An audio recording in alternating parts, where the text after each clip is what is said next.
Hari pertama masuk kerja, Yanuar, Weni yang mendampingi Bu Direktur mengadakan peninjauan kantor.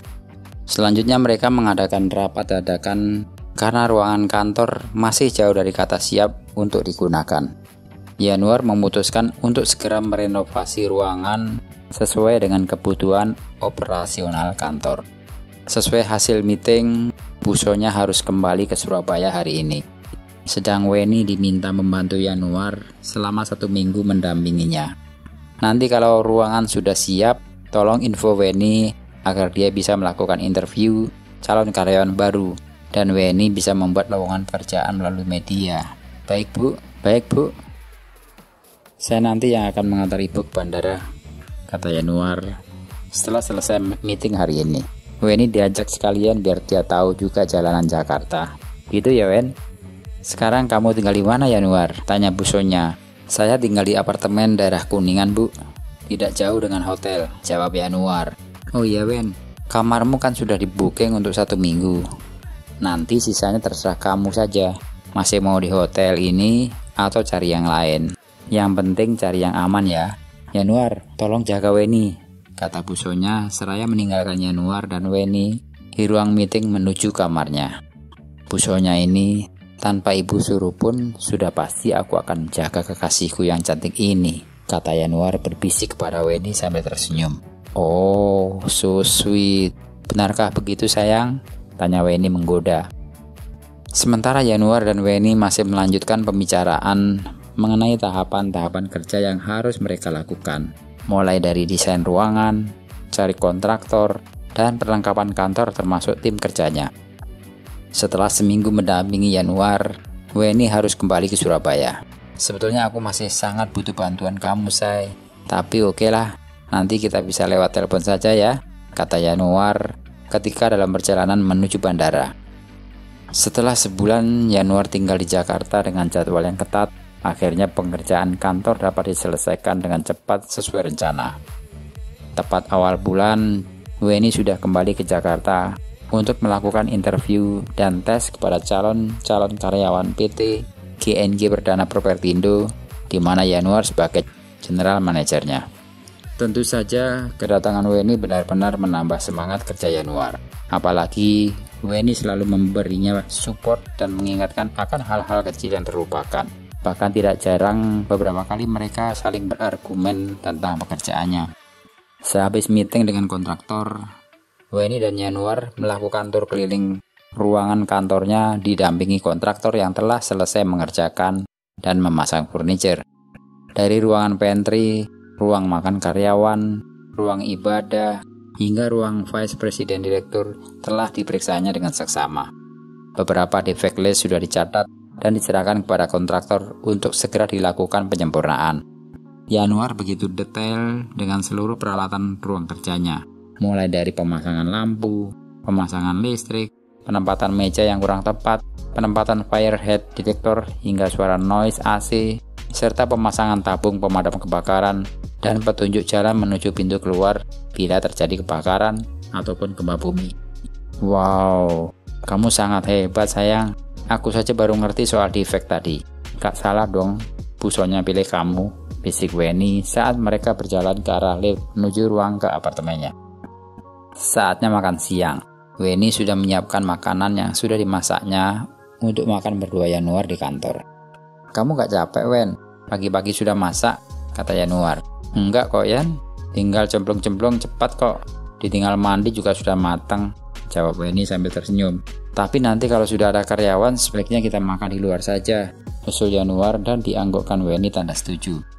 Gimana menurutmu tinggal di apartemen? Betah nggak sendirian, Say? Tanya Yanuar. Hati Weni berbunga-bunga tatkala mendengar kata Say yang diucapkan kekasihnya itu. Ngomong sama siapa Yan? Jawab Weni pura-pura nggak dengar, karena ia sekali dipanggil sayang oleh Yanuar. Ya kamu dong sayang. Siapa lagi di ruangan ini? Yang ku sayangi ya cuman Wenindya Anggita Aradian, jawab Yanuar, membuatnya merasa terbang. Tapi jangan sampai ada yang tahu ya kalau kita ini pacaran. Aku akan berusaha bersikap biasa kalau kita berada di kantor Yan. Kamu setuju kan Yan? Kata Weni. Baiklah kalau itu kemauanmu. Tapi sebaiknya aku segera melamarmu, biar ibu lebih tenang, dan juga aku, jawab Yanuar. Kok kamu? Tanya Weni. Iya dong sayang, kalau sudah dilamar kan kamu gak bakal dicuri orang, jawab Yanuar dengan senyum dan menggapai pundak Weni dan mencium keningnya. Sebulan tanpamu, aku seperti layangan putus, say, bisik Yanuar. Untung kamu gak dikejar anak-anak kecil pakai galah dan ranting bambu ya, canda Weni. Yan, setelah makan siang nanti, aku akan interview calon sekretarismu. Kalau dilihat fotonya, anaknya cantik sih, baru lulus kuliah di Amrik. Awas loh, jangan kecantol, kata Weni seraya tersenyum menatap mata Yanuar penuh arti. Secantik apapun, pasti kalah denganmu Weni sayang, bisik Yanuar tepat di telinga Weni, di mana Weni merasa geli dan bergidik. Ih kamu Yan, aku merinding nih lihat bulu-bulu tanganku berdiri semua, kata Weni seraya menunjukkan bulu-bulu halus di tangannya. Sudah seminggu ini, Weni memilih tinggal di apartemen daripada harus tinggal di hotel yang monoton. Pulang kerja, mandi, tidur, begitu saja aktivitas rutin tiap harinya. Bosan pikirnya waktu itu. Kalau di apartemen kan masih bisa masak, cuci baju, dan jalan berdua Yanuar yang kebetulan tinggal satu gedung apartemen dengan Yanuar. Hanya beda lantai saja. Yanuar di lantai 10, sedang Weni di lantai 2. Pulang kerja, bisa berdua, mampir toko sekedar beli keperluan dapur untuk mereka makan sehari-harinya. Seperti biasa, tiap pagi Yanuar menjemput Weni di lantai 2 untuk berangkat kerja bersama. Pagi ini, tok tok tok, Yanuar mengetuk pintu. Belum ada suara menjawab. Tok tok tok, diulangi lagi ketukan pintu ruangan Weni, dan setelah ditunggu sekitar 5 menit, tapi tak kunjung pintu dibuka. Yanuar segera merogoh kantong celananya mengambil handphone, dan dengan cekatan ia menyentuh layar handphonenya. Tapi beberapa kali pula panggilan teleponnya tak ada respon dari sang kekasih hatinya itu.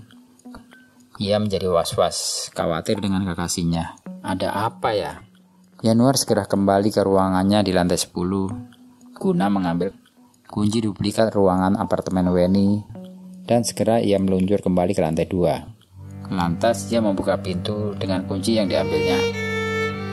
Setelah berhasil masuk ruangan, ia segera menuju ke depan pintu kamar kekasihnya itu dan mendapati Weni dalam kondisi masih belum bangun.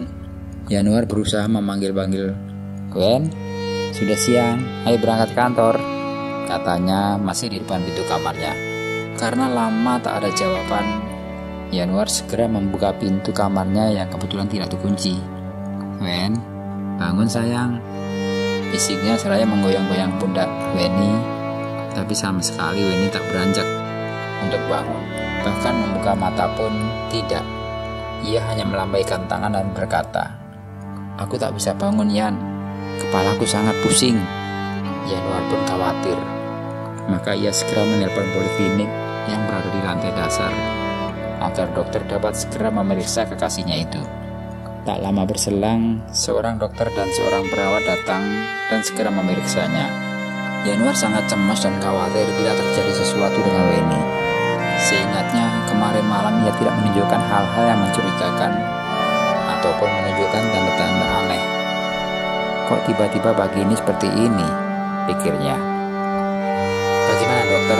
tanya Yanuar setelah dokter keluar dari kamar tidur Weni. "Nggak apa-apa pak, ibu kecapean dan kualitas tidurnya kurang sehingga terjadilah migrain," jelas dokter. "Ini resep obatnya, diminum sesudah makan ya pak. Terus ibu harus istirahat dulu," kata dokter segera meninggalkan Yanuar. Selanjutnya Yanuar menuju kamar dan segera memegang tangan Weni untuk memeriksa denyut nadinya. "Yan, sudah jam berapa?" bisik Weni masih tanpa membuka matanya. Jam 6:30 Wen." "Apa yang kamu rasakan sebenarnya?" tanya Yanuar was-was. "Aku harus minum obatnya Yan. Bisakah tolong ya aku beli obatnya? Aku gak bisa bangun kalau masih begini," jawab Weni. Oke, sebentar ya. Aku turun ke apotek sekalian beli sarapan," jawab Yanuar segera meninggalkannya. Setelah 10 menit berlalu, Yanuar sudah kembali ke lantai 2 untuk membuka pintu. Ternyata ia lupa membawa kunci yang tadi diletakkannya di meja kamar. Sementara pintu tak dapat dibuka dari luar tanpa bantuan dari dalam ruangan. Yanuar bingung. Ketok pintu gak mungkin ia lakukan. Weni tak mungkin bisa membukakan pintu dalam kondisi seperti ini. Yanuar hanya duduk termenung, menyalahkan dirinya sendiri yang gegabah. Bagaimana ini? Dan ia segera turun dengan lift menuju customer service apartemen bermaksud meminjam kunci duplikat. Kami sudah tidak memegang kunci untuk ruangan yang sudah terjual, Pak, jawab staf yang bertugas di situ. Aduh, keluh Yanuar sambil garuk-garuk kepalanya yang tidak gatal. Ia semakin bingung dan merasa bersalah kepada kekasihnya yang sedang tak berdaya itu. Jarum jam di tangan kanannya berputar terus. Saat ini sudah pukul 7.45. Sudah 1 jam lebih aku meninggalkan Weni. Padahal ia butuh banget obat ini, pikirnya. Oh iya, kenapa aku tak berpikiran menelpon pemiliknya? Sungutnya pada kebuntuan pikirannya. Maka ia segera mencari kontak di HP-nya dan melakukan hubungan telepon. Sekali terputus, 2 kali terputus, dan ia coba lagi. Nah, tersambung, pikirnya lega. Maaf Pak Yanuar, saya sedang di Bali. Bagaimana ya? Terdengar suara di ujung teleponnya yang membuat harapannya pupus. Apakah tidak ada yang bisa didelegasi di rumah, Bu? Ini sangat mendesak. Maaf, jawab Pak Yanuar. Wah, kalau jam segini rumah sudah kosong, Pak. Anak saya sudah berangkat kuliah. Tapi saya coba kontak dia ya, Pak. Semoga bisa membantu. Makanan di tangannya sudah mulai dingin, dan obat yang harus diminum Weni masih digenggamnya. Beberapa kali ia melihat jam tangannya dengan gelisah. Bajunya sudah basah oleh keringatnya. Beberapa kali ia mengelap keringat di kening dan lehernya dengan sapu tangannya yang semakin basah. Sambil menimang HP-nya, Yanuar ragu akan menelpon Weni yang tergolek tak berdaya. Jam di tangan kanannya sudah menunjuk angka 8.45. Ia teringat jadwal meeting dengan manajer bawahannya. Aduh, bagaimana ini, pikirnya. Tiba-tiba HP-nya berbunyi. Ia terkejut dan senang karena Weni yang menelponnya. Yan, jangan lupa hari ini jam 9 meeting dengan manajer ya. Weni di ujung teleponnya. Ya sayang, sekarang aku masih di depan pintu apartemenmu. Bisa dibukakan pintunya nggak? Jawabnya. Nah sahabat, sampai di sini dulu ya. Jangan lupa like bila sahabat suka dan subscribe serta tekan lonceng notifikasi agar sahabat tidak ketinggalan ceritanya.